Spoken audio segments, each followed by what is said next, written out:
everybody, I'm Lori Rudiman. Welcome to Punk Rock HR. I left my corporate HR job in 2007.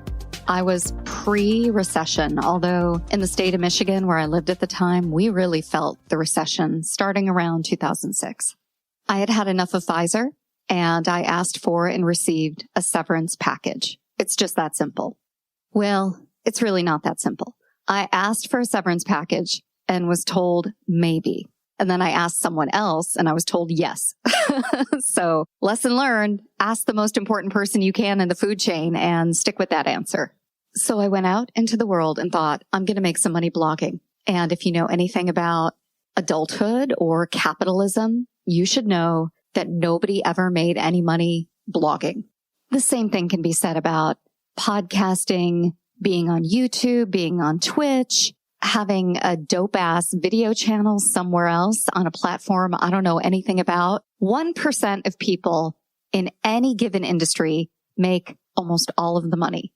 That's true in oil, that's true in gas, that's true in construction, and it's true in digital media.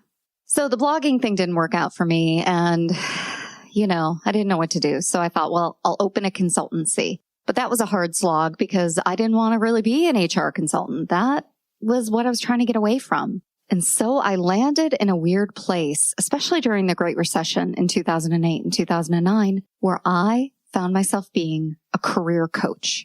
To be fair, sometimes I called myself an executive coach because I did have executive clients, but most of the time I talked to people who were fundamentally unhappy with work and with their lives. Maybe they needed some job search advice. Maybe they didn't. But what they wanted to talk about is, why is work so hard? And at first my answer was, I know, right? Work is terrible. It's so hard. Oh, people are the worst. But you can't charge money for that kind of insight. I know, I'm shocked as well. So I had to come up with a process, a methodology, a way of interacting with people who needed my help where I could give them my best and give them something worth paying for, but also do this at scale.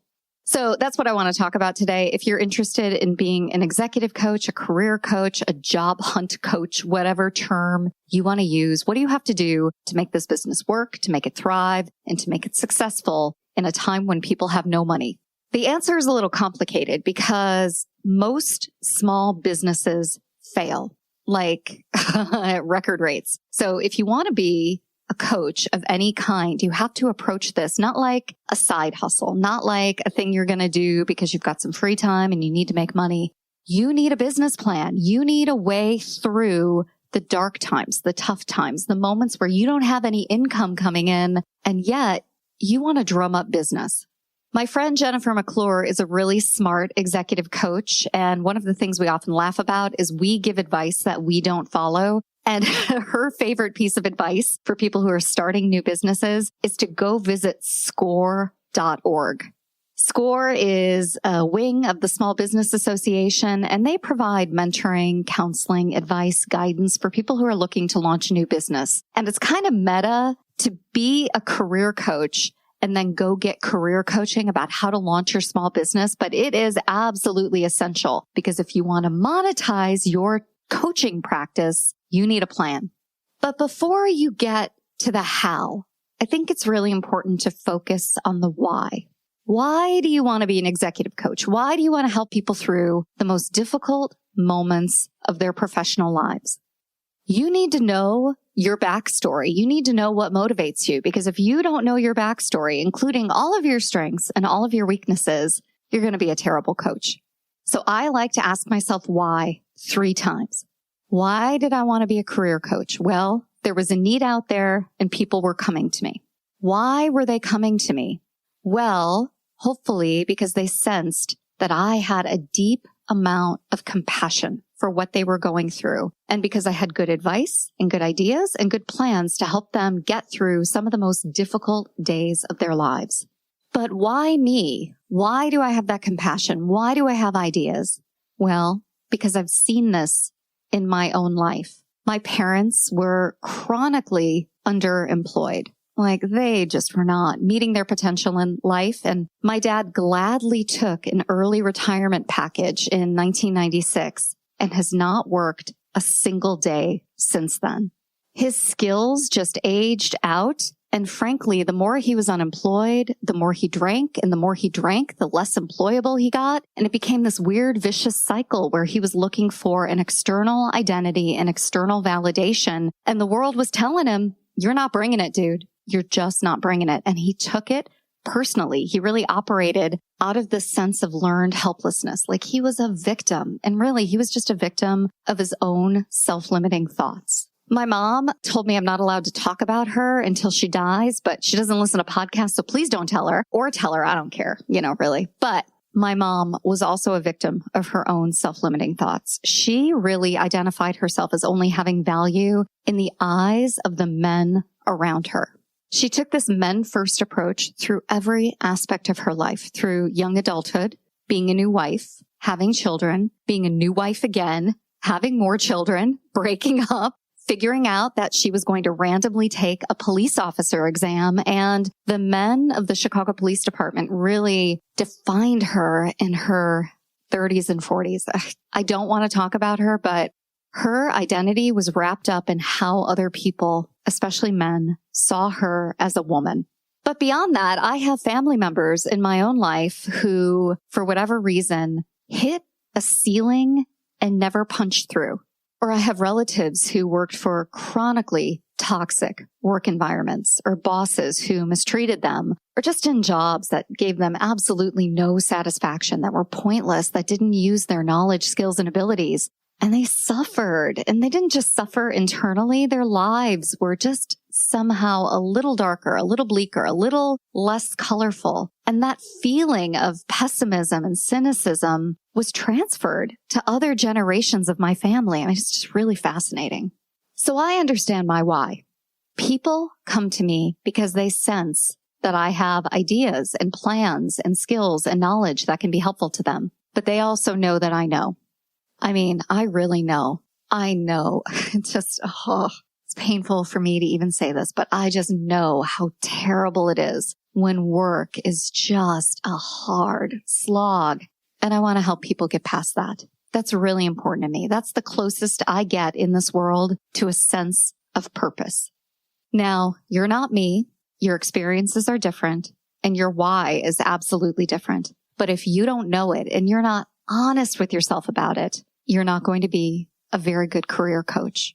And if you think working class people are the only ones who go through this slog, no way, no way. I have worked with executives who make probably more than this audience put together. I mean, just like an insane amount of money.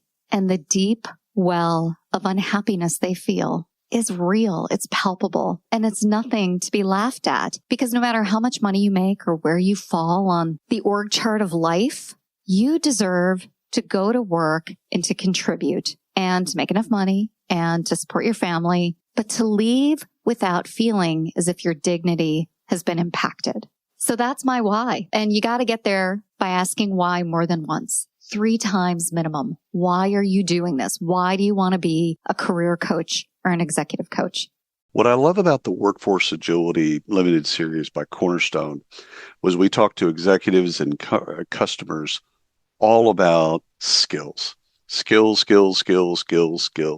Cornerstone has a wonderful background in learning and development, training, etc. Their LMS is world class, but they've centered the business now, not just on that, like building upon that, but building upon how everything has moved to the skills economy. So check out the limited series called Workforce Agility, and you can get it wherever you get your podcast. And it's just a wonderful series where we talk to their executives on the shift of why, and also their customers that are using it. So check it out whenever you get a chance. Appreciate it.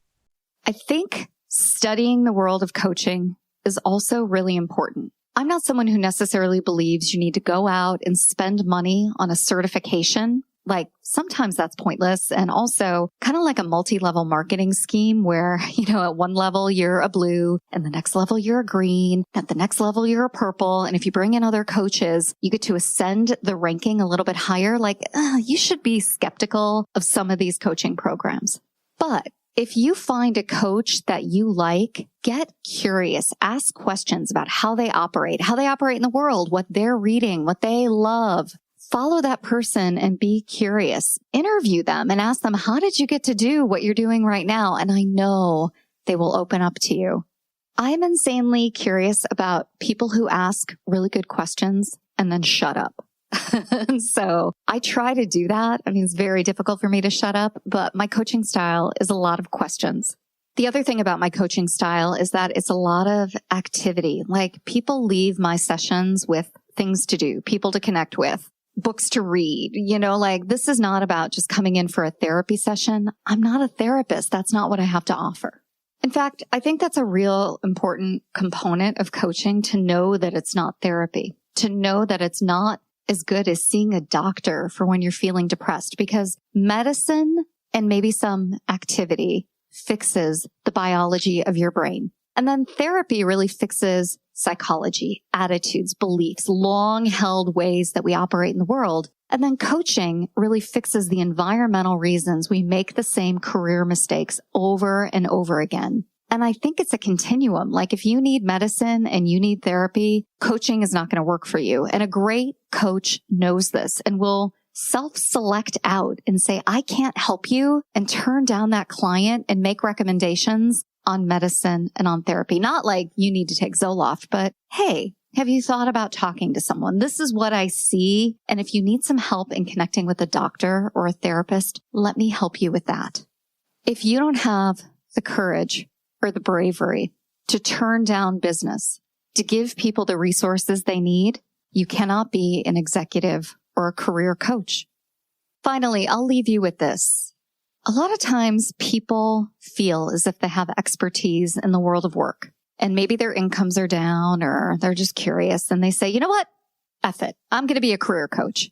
I saw this a lot in the Great Recession and even afterwards. Like, I'm an industry influencer, or I'm a social media marketer, or I'm just someone who's got a little bit of expertise in reading resumes. So I'm going to hang a shingle, open up an Instagram account, and you ask me questions about your job. I follow a guy, speaking of Instagram, who writes poetry. And he just said on one of his Instagram posts that he is opening up a new wing of his business and he's going to be a life coach with special expertise on focusing on a job. And I thought, dude, you write poetry on Instagram all day long. I'm not taking job advice from you. As I mentioned earlier, I don't think certification necessarily matters, but I think work experience and someone's bona fides absolutely matter. Do you need a little extra cash? Go drive an Uber, even in a pandemic. Go do Instacart. Go work for Shipt. There are a lot of ways to do a side hustle that are faster, more profitable, and less destructive to other people than randomly opening up a coaching business. I'll tell you what, I haven't had a coaching session in the past 5 years where someone hasn't cried. I haven't talked to an executive leader ever who hasn't mentioned his parents or his family. Like never. Like it's never just a conversation about what's happening at work and what don't you like and what motivates you and what demotivates you. Like that's not what this is all about. And in the wrong hands with people who have fractured attention, boy, this just could be so destructive. Executive coaching, individual coaching is not a side hustle.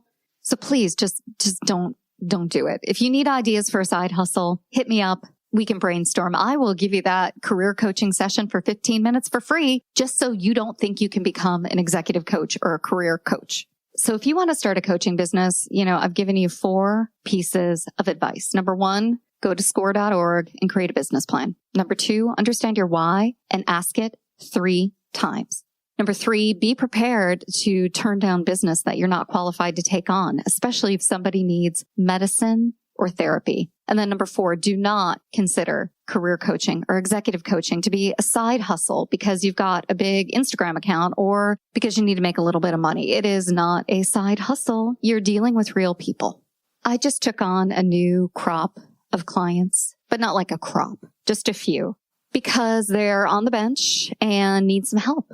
And so I said yes, but I didn't take them on lightly because it doesn't feel good to monetize a job seeker who's looking for work, and because these are serious conversations I'm going to have with people, and I want to make sure that in all of my work, I have enough time to focus on them. I'm lucky that I had a corporate sponsor who could offer this career coaching to these individuals, so I've done that in my business. But I almost said no, because I have a lot going on in my life, and I really want to make sure that I offer these individuals 100%. And so I will leave you with this. Nobody wants a half-assed version of your effort. They don't want that if you work in human resources or project management or finance or wherever the hell you work. They want your whole ass, and they want it every day. I didn't say your heart.